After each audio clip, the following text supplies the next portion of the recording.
2 মাসব্যাপী চলা জিয়া ক্রিকেট টুর্নামেন্টের পর্দা নামল আজ। রোববার মিরপুর শেরেবাংলা স্টেডিয়ামে রংপুর ও সিলেটের মধ্যকার ফাইনালের মধ্য দিয়ে শেষ হলো এই টুর্নামেন্ট। আর এই ফাইনাল দেখতে রাতে মাঠে এসেছিলেন বিএনপির মহাসচিব মির্জা ফখরুল ইসলাম আলমগীর। সেখানে সাকিব আল হাসানের ব্যাপারে জানতে চাওয়া হয়েছিল বিএনপির মহাসচিবের কাছে। সাকিবের বিরুদ্ধে হওয়া মামলা নিয়ে মির্জা ফখরুলের কাছে জানতে চাওয়া হলে তিনি বলেন, আমি এ বিষয়ে ঠিক মন্তব্য করতে চাই না, এটা আমার সাবজেক্ট নয়।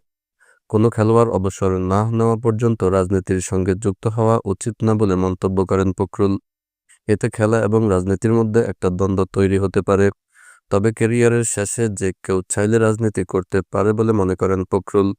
তিনি বলেন, আমি ব্যক্তিগতভাবে মনে করি যে খেলাধুলার সঙ্গে রাজনীতির সম্পর্ক থাকা উচিত নয় এবং যেটা চলমান অবস্থাতেও না। ভবিষ্যতে যারা খেলা ছেড়ে দেবেন তারা রাজনীতি করতে পারেন, এটা তাদের অধিকার। তবে এটা ব্যক্তিগত ব্যাপার আমি মনে করি, এবং এই অধিকার মানুষের সকলেরই থাকা উচিত। দীর্ঘ সময় পর ক্রিকেট বোর্ডে এসেছেন মির্জা ফখরুল। কতদিন পর এলেন তিনি নিজেও মনে করতে পারেননি। বহুদিন পর এলাম, আমার ঠিক মনেও নেই। 1991 সালে বোর্ড সদস্য হয়েছিলাম। গত 5 মাসে যা হয়েছে, এরকম কঠিন সময় আগে কখনো পার করেননি সাকিব আল হাসান।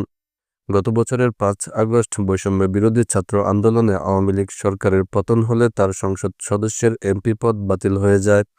তৎকালীন প্রধানমন্ত্রী শেখ হাসিনার পদত্যাগের কয়েকদিনের মধ্যেই পেশা শ্রমিক রুবেল হত্যা মামলায় যুক্ত হয়ে সাকিবের নামও। এরপর প্রতিটা মাসই তার জন্য ঘটনাবহুল। সেপ্টেম্বরে পুঁজিবাজার কারসাজিতে 50 লাখ টাকা জরিমানা হয় তার বিরুদ্ধে। আন্তর্জাতিক ও ঘরোয়া ক্রিকেটে বোলিং নিষিদ্ধ হয়েছে সাকিবের। চ্যাম্পিয়ন্স ট্রফির দল থেকে বাদ পড়েছেন। এবার তার নামে জারি হয়েছে গ্রেপ্তারি পরোয়ানাও।